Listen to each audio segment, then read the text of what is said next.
सुखदेव मुनि कहते हैं राजन, एक बार भगवान अपने मित्रों के साथ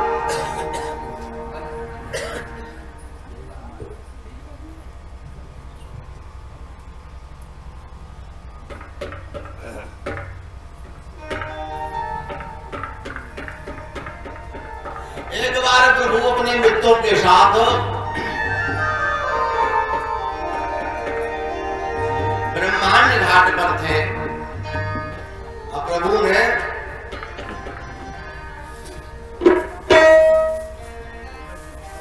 अपने सखाओं से छुप करके मृतिका खा ली, मिट्टी खा ली। और दाऊ भैया ने देख लिया। दाऊ भैया ने जैसे देखा बोले, क्यों रे लाला तू मिट्टी खाने लगा है? ने कहा मैंने कौन खाई? अच्छा, बच्चे जब मिट्टी खाते हैं तो स्वीकार थोड़ी करेंगे कि मैं मिट्टी खा रहा हूँ। बोले लाला अभी चल मैया के पास, हम बताते हैं मैया से कि लाला मिट्टी खाने लगा। अब दाऊ भैया पकड़ करके कान्हा को ले गए। बोले मैया, कान्हा की आदतें तो बिगड़ती ही जा रही हैं। अब बोले ये मिट्टी खाने लगा है, मैंने देखा है। मैया ने पूछा क्यों? क्यों रे लाला तूने खाई मिट्टी? भगवान ने कहा ना ना ना हम भक्षितवानम्बो सर्वे मिथ्या विशंसिना यदि सत्यम विदुस्तरिहि समक्षम पश्य मे मुखम।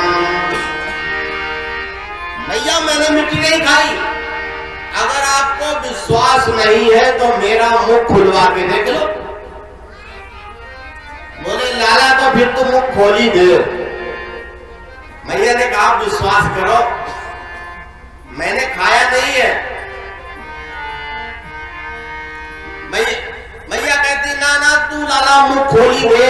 अब भगवान की ऐश्वर्य शक्ति ने सोचा कि लाला के मुख में अगर मिट्टी का ढेला मिला तो जीवात्मा के द्वारा परमात्मा को दंड मिलेगा। तो भगवान के मुख में उनकी ऐश्वर्य शक्ति प्रकट हो गई। और लाला ने जैसे मुख खोला तो मैया क्या देखती है? एतत् विचित्रं सहजीव काल स्वभाव कर्मा सयलिंग भेदम शोरस्तनो वेच्छ वितारितास्य ब्रजं सहात्मानमवाप शंकम। अरे सारा चराचर ब्रह्मांड दिखाई देने लगा। नक्षत्र लोक, तारा मंडल, पृथ्वी, समुद्र, पर्वत, मैदान और सारा ब्रजमंडल दिखाई दे रहा है। और ब्रजमंडल में गोकुल दिखाई दे रहा है। गोकुल में नंदराय जी का आंगन दिखाई दे रहा है। और आंगन में मैया लाला को डांटती हुई दिखाई दे रही है। और मैया ने ये सब देखा और देखने के बाद बार बार अपनी पलकों को बंद करती हैं, खोलती हैं, सोच रही है किम स्वप्न एतत् उतदेव माया किम वा मदीयो गत बुद्धि मोहा अथो अमुष्मैव नवार्वकस्य यह कश्चनोपत्ति गयात्मयोगा। सोच रही है कि मैं कहीं सपना तो नहीं देख रही या किसी देवता की माया से मुझे ऐसा दिखाई दे रहा है। नहीं तो मेरे लाला का इतना छोटा सा मुख और उस मुख में बड़े बड़े पर्वत, बड़ी बड़ी नदियां, बड़े बड़े समुद्र, ये तारा मंडल, ये ज्योति मंडल, ये कहां से सब आ गए? अब मैया बड़ी आश्चर्यचकित हो। अब मैया से लाला पूछते हैं कि मैया देखा मेरे मुख में? मैया कहती लाला मुझे तो लगता मेरी आंखें खराब हो रही है। अरे लाला तेरे मुख में बड़े बड़े समुद्र, बड़ी बड़ी नदियां, पर्वत, मैदान, आकाश मंडल, तारा मंडल, सूर्य, चंद्रमा सब दिखाई दे रहे हैं। लाला कहने लगे मैया हमें लगता तुम्हारी आंखें वैद्य जी को दिखानी पड़ेंगी। अरे मेरे छोटे से मुख में कहां से आ सकते हैं तारा मंडल, नक्षत्र मंडल? और मैया को ऐश्वर्य शक्ति का भान न हो पाया और लाला को गले से लगा लिया। उल्टे बलराम जी को डांटा कि तू व्यर्थ में लाला को परेशान किया करता है। लाला एक दिन हट करने लगे कि मैया मैं वत्स चारण करने जाऊंगा। इधर सारा गोप वृंद आकर के इकट्ठा हुआ। नंद राय जी से कहने लगा कि महाराज जब से लाला गोकुल में आया है तब से कोई न कोई आपत्ति आ रही है। हमें तो लगता है इस गोकुल को ही छोड़ देना चाहिए। तो बोले गोकुल छोड़ करके जाएंगे कहाँ? बोले हम लोग वृंदावन चलेंगे। आपस में विचार विमर्श करके नंद राय जी ने समस्त गोपगणों के साथ गोकुल का त्याग कर दिया और गोकुल से नंद बाबा आ गए वृंदावन। अब वृंदावन में वृंदावनम उपवनम यमुना पुलिनानि च विच्छासित उत्तमा प्रीति राम माधवयोर्नप।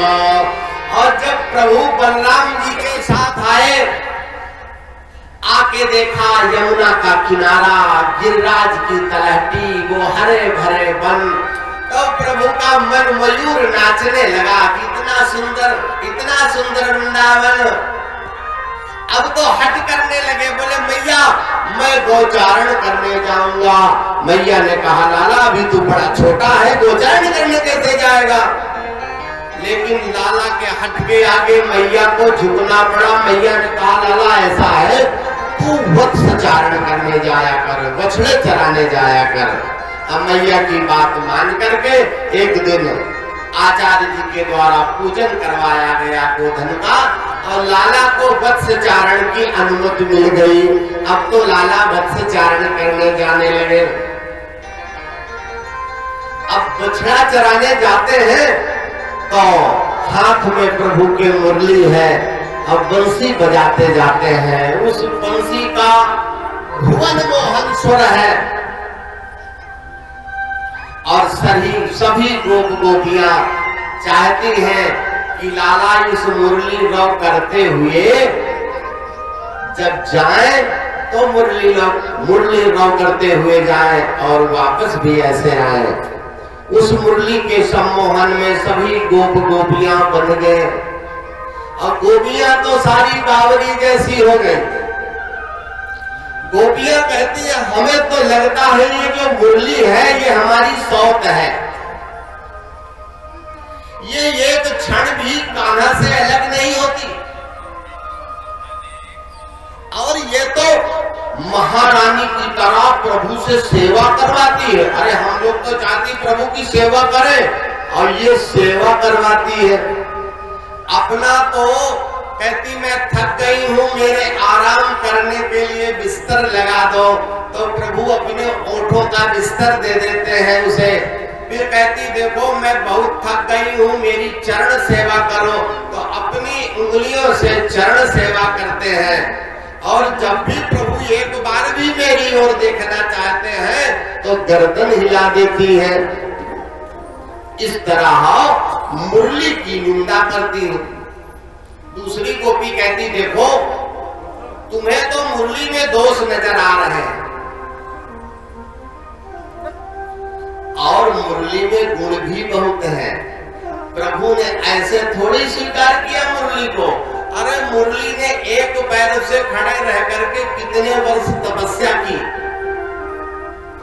और सबसे खास बात है कि मुरली ने अपने अंदर की सभी गांठें तोड़ दी है। हमारे अंदर तो बहुत सारी गांठें होती हैं, काम की, क्रोध की, लोभ की, मोह की, लेकिन अगर एक भी गांठ अंदर होगी तो स्वर नहीं निकलेगा।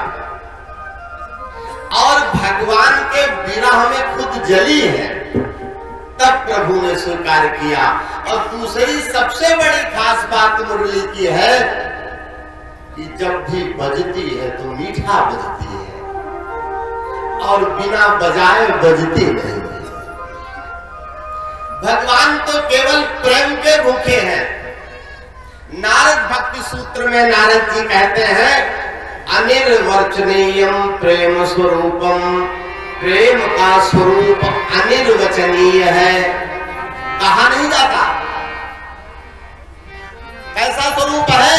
मुंह का स्वाद नवत, जैसे गूंगे का गुड़, गूंगे को गुड़ खिला दो तो बता ना पाएगा कि स्वाद कैसा है। फिर कहते हैं प्रकाशते क्वापि पात्रे, किसी सतपात्र में ही ये प्रेम प्रकट होता है, सब पे ये प्रकट नहीं होता। और जब ये प्रेम प्रकट हो जाता है तो तदेव आलोकयति, तदेव शृणोति, तदेव चिंतयति, तदेव भाषयति। जब प्रेम प्रकट होता है तो केवल उसी को देखना अच्छा लगता है, परमात्मा के अतिरिक्त कुछ नहीं। गोस्वामी जी कहते सिया राम मैं सब जग जानी, करऊं प्रणाम जोरी जुग पानी, तदेव आलोकयत तदेव भाषयति। उन्हीं की बात करनी अच्छी लगती है और चिंतन भी उन्हीं का होता है। और जब हमारा प्रेम इतना प्रगाढ़ हो जाएगा तो ठाकुर जी फिर दूर नहीं होंगे। देखिए जब प्रेम में प्रगाढ़ता आती है तो हम भी उसी स्वरूप के स्वयं को मानने लगते हैं। कल भागवत में जब भगवान की रास लीला की कथा आएगी तो उसमें एक प्रसंग आता है, जब भगवान रास मंडल से गोपियों को छोड़ करके चले जाते हैं तो गोपियां भगवान की लीला करने लगती हैं। कहती है मैं कृष्ण हूं, तू बकासुर है। भगवान की उनको प्रेम में ये लगता है कि मैं ही कृष्ण हूं। आप लोगों ने देखा होगा एक भृंगी कीड़ा होता है गांव में, जिसे लखोरी बोलते हैं। उसकी कोई संतान नहीं होती, कोई बच्चे नहीं होते, लेकिन किसी भी कीड़े को पकड़ करके वो लखोरी अपने उस तरबे में बंद कर देती है, अपना गीत सुनाती है, अपना गीत सुनाती है। और उस गीत को सुनते सुनते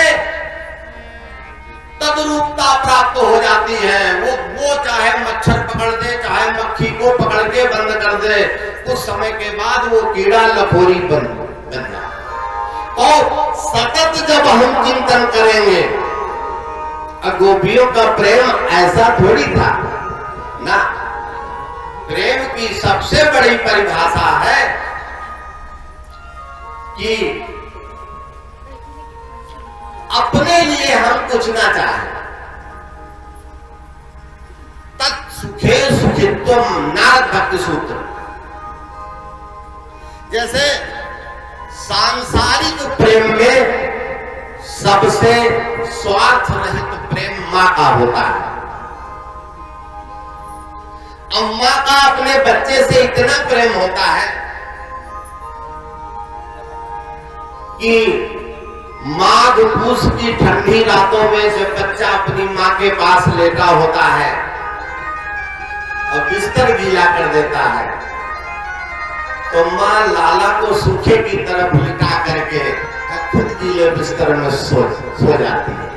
गीले बिस्तर में सोना किसी को सुखकर नहीं है, लेकिन इस प्रेम की प्रगाढ़ता में कि मेरा लाला सूखे में सोएगा तो उसे सर्दी नहीं होगी, इस कारण वो गीला बिस्तर भी सूखे जैसा हो जाता है।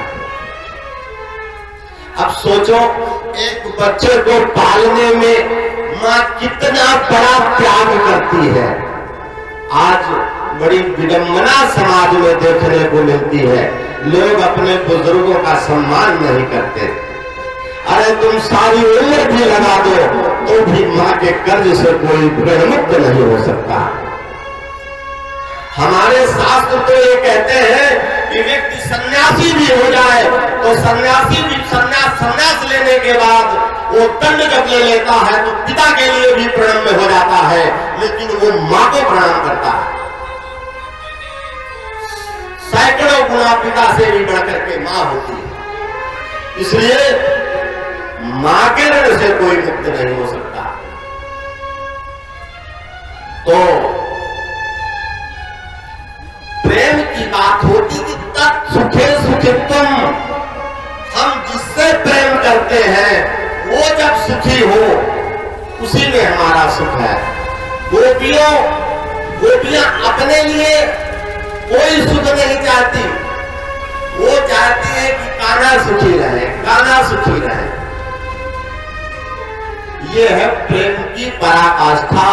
नारद भक्ति सूत्र में नारद जी ने एक सूत्र में लिखा है, यथा ब्रज गोपिका नाम, जैसे ब्रज की गोपियों का प्रेम था। अर्जुन ने भी एक बार कहा कि मैं गोपी भाव को प्राप्त करना चाहता हूं। तो गोपियां सतत चिंतन किया करती हैं कि कान्हा मुरली बजाते हुए आएंगे तो हम उनके दर्शन करेंगे। और गोपियों ने क्या किया था? गोपियां कहती हैं कि घर तजो बन तजो, नागर नगर तजो, और बंसी पट तजो, ताहू पैन लाजिहो, और देह तजो गेह तजो, नेह कहो कैसे तजो, आज राज काज सब ऐसे साज साज हो, बावरे भय लोग बावरी कहत लोगो, और बावरी कहे के मैं काहू ना ब्रज हो, और कहैया सुनैया तजो, बाप और भैया तजो, और दैया तजो मैया पे कन्हैया नाही तजो। सर्वस्व छोड़ने के लिए तैयार है, पर कान्हा को छोड़ने को तैयार नहीं है। इस तरह गोविंद की बांसुरी बज रही है। अब बांसुरी का प्रभाव ऐसा है कि जो भी सुनता है वो बावरा हो जाता है। जय जय श्याम तेरी बंसी, घनश्याम तेरी बंसी, पागल कर जाती है। घनश्याम तेरी बंसी, पागल कर जाती है। घनश्याम तेरी बंसी, पागल कर जाती है। घनश्याम तेरी बंसी, पागल कर जाती है।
जय जय श्री राधे।